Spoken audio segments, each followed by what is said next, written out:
अजहर सिद्दीक की बेटी और नवासी से भी मुलाकात हुई। ये मेरी नवासी है जी, माशाल्लाह। मिनहा ज़ुहैब। वाह। ठीक है, ये मेरी बेटी है जी, ज़ैनब फातिमा। अल्लाह ताला इसको ज़िंदगी और सेहत दे, स्पेशल चाइल्ड है और इसकी वजह से ही ये मेरे घर का निज़ाम जो है ना वो चल रहा है जी। ठीक है ना जी। हाँ जी मिनहा, आप क्या सुनाएंगी हमें? अल्लाहुम्मा सुनाए पहले। मांगी फिर सुनाऊंगी। अच्छा। अल्लाहुम्मा। हाँ, और वो जो हम खड़े थे लहू में भीगे तमाम मौसम हम गवाही देगा कि तुम खड़े थे।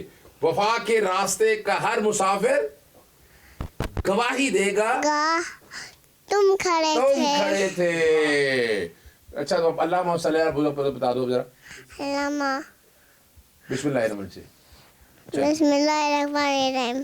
चले सुनाए, पहला कलमा सुना दे चले। ला इलाहा आगे इल्लल्लाह, आगे मुहम्मदुर रसूलुल्लाह। क्या बात है। नाम बताओ अपना। अस्सलाम वालेकुम। वालेकुम सलाम। क्या करती हैं आप? मैं ठीक है जी। वाह वाह, बहुत अच्छा है। अच्छा, इसका अपना एक यूट्यूब चैनल है, क्या नाम है उसका?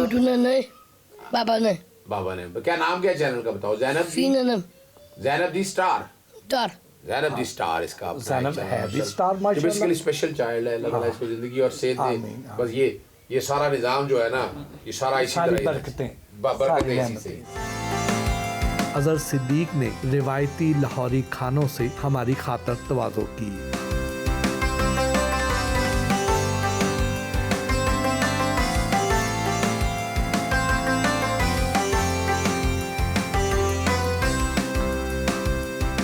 गौहर खान की बजाय अगर किसी एक्टिव आदमी को पीटीआई का सरबराह बनाया जाता तो क्या आज हालात बेहतर ना होते? सैयद का दौर चल रहा है। इमरान खान साहब के अलावा तो और कोई भी नहीं। जो कैपेसिटी इमरान खान, जो एबिलिटी इमरान खान के पास है ना, वो उन्हीं के पास है और उनका होना ही पाकिस्तान तहरीक इंसाफ पार्टी को आगे ले जाने वाली बात है। गौहर साहब में एग्रेसिव होना चाहिए, मैं भी समझता हूँ, बहुत से लोग समझते हैं, लेकिन मैं ये कहूँ कि वो सरबराह कोई होकर कोई हालात को बहुत बेहतरी की तरफ ले जाते तो वो इमरान खान साहब ने बड़ा सोच समझ के ये फ़ैसला किया हुआ है, इसलिए गौहर जो है पार्टी को चला रहे हैं। मुखालफिन कहते हैं कि वकला ने पीटीआई की पूरी पार्टी को हाईजैक कर रखा है, आप इसका दिफा कैसे करें? लेकिन मैं समझता हूँ कि पाकिस्तान तहरीक इंसाफ में वकला की वजह से मैं ये कहूँ कि टोटली सारा कुछ ठीक हो गया है, मैं ये शायद ना कह सकूं, लेकिन इतना मैं कहूं कि पाकिस्तान तहरीक इंसाफ में वकला की वजह से बड़ा एज और एडवांटेज रहा है कि वकला ने क़यादत बड़े आसान तरीके से की है। हम आवाम के उस मेयार तक उतर नहीं सकी और उसकी एक बुनियादी वजह कि वकला सियासतदान तो नहीं है ना, सियासी अप्रोच ज़रा और होती है, वकला के तौर पर सियासी लीडर की अप्रोच कुछ और होती है। बुशरा बीबी के बारे में तो कहा जाता था कि वो एक घरेलू खातून है, लेकिन अब वो तो सियासत में भी उसमें पूरी तरह अमल दखल है उनका। जिस आसान तरीके से उन्होंने इस फसाइयत के दौर में और अपने शौहर के साथ वो खड़ी रही हैं, सियासी तदब्बर, यानी इस वक्त देखें ना, आपको पता है हमारे यहाँ पाकिस्तान में सियासी तौर पर अगर देखा जाए, जुल्फ़िकार अली भुट्टो साहब के बाद नुसरत भुट्टो साहिबा संभालती रही हैं, मोहतरमा बेनज़ीर भुट्टो साहिबा संभालती रही हैं, नवाज़ शरीफ के बाद कुलसूम नवाज़ संभालती रही हैं सारे मामलात को।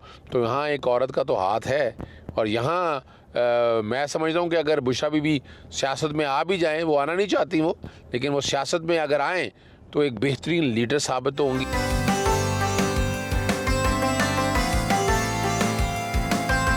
अजहर सिद्दीक के साथ लाहौर हाई कोर्ट भी गए।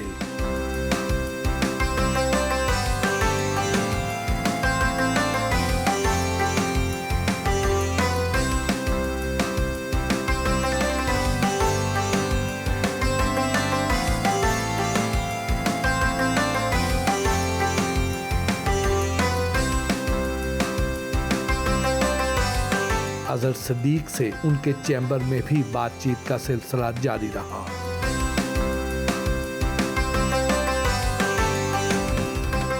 वकालत में आपका रोल मॉडल कौन है?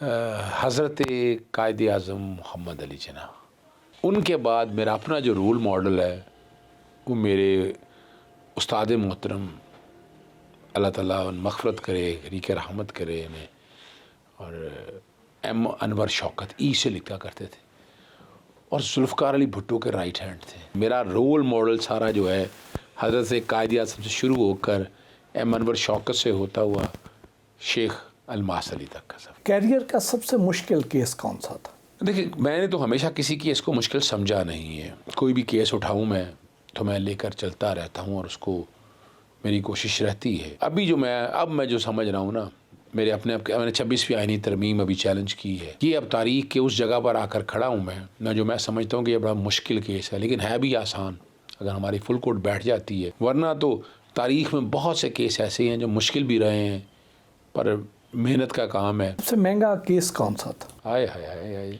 ये बड़ा मशहूर है मेरा, वाह, जिसमें करोड़ों रुपए की फ़ीस का जिक्र होता है, वो नैब का केस है। चले, वो कौन सा ऐसा केस था जिससे दस्तबरदार होने के लिए सबसे ज़्यादा रिश्वत की ऑफ़र की गई? मेट्रो ऑरेंज का केस था। और आप इमेजिन कर लें, इस हद तक भी पैसों की तो थी ऑफ़र। अच्छा, एक और केस भी है, मैं वैसे बताऊंगा आपको, वो प्राइवेट पार्टीज़ का केस है। चले पहले मैं उसका जिक्र कर देता हूँ। वो एक बहुत बड़ा ग्रुप था। ऑफ़र मुझे ये आई कि आपको साल के इतने पैसे मिलेंगे, इतने पैसे साल में आपको मिलेंगे, लैंड क्रूज़र मिलेगी आपको, और आपकी पूरी फैमिली को यूरोप का विज़िट मिलेगा। वो कौन सा ऐसा केस था जिससे हटाने के लिए आपको सबसे ज़्यादा थ्रेट आए हुए हैं? वो वही केस था जिसका मैं जिक्र पहले कर चुका हूँ। बहुत ज़्यादा थ्रेट आए। कौन सा ऐसा मुकदमा है जिसे हारने का सबसे ज़्यादा दुख हुआ हो? वो ईमान मलिक का केस है। डॉक्टर अस्पताल में 3 साल की बच्ची को टीका लगा के मार दिया था। मैं चाहता था ये कत्ल का मुकदमा दर्ज हो। वो इलाज बिल, कत्ल बिल सबक का केस 320 का दर्ज कर दिया। वो मैं केस एक तरह से हार गया, लेकिन कानून मैंने बनवा दिया। पंजाब हेल्थ केयर कमीशन बन गया, बहुत अच्छी चीज़ें बन गई, लेकिन जो होना चाहिए था ना, वो उस तरह शायद नहीं हो पाया। जी, कौन सा ऐसा केस है जिसे आप अपनी ज़िंदगी का हासिल समझते हो? अगर सरमाया मेरे पास कुछ है ना, तो वो ख़त्म रसूल नबूवत सल्लल्लाहु अलैहि वसल्लम के हवाले से जो मैंने कुछ काम किए हैं, वो मेरी बख्शिश का सामान है। वकील ना होते तो क्या होते? सियासतदान तो मैं ना होता, शौक़ नहीं है मुझे सियासतदानों का, लेकिन मैं खिदमत खालक ज़रूर कर रहा होता। आप सियासत को बड़ी अच्छी तरह समझते हैं वकालत के साथ साथ। इस वक्त पंजाब में पीटीआई की क़यादत कहाँ गुम हो गई है? जो हमें मेन स्ट्रीम के लीडर थे वो या गायब हैं या खामोश हैं, सामने कोई नहीं आता। वजह क्या, कहाँ चले गए? देखें, फस्तायत बहुत ज़्यादा है, बड़ा जुल्म ज़्यादती की है। चूँकि मेरी बात होती रहती है लीडरशिप के साथ भी,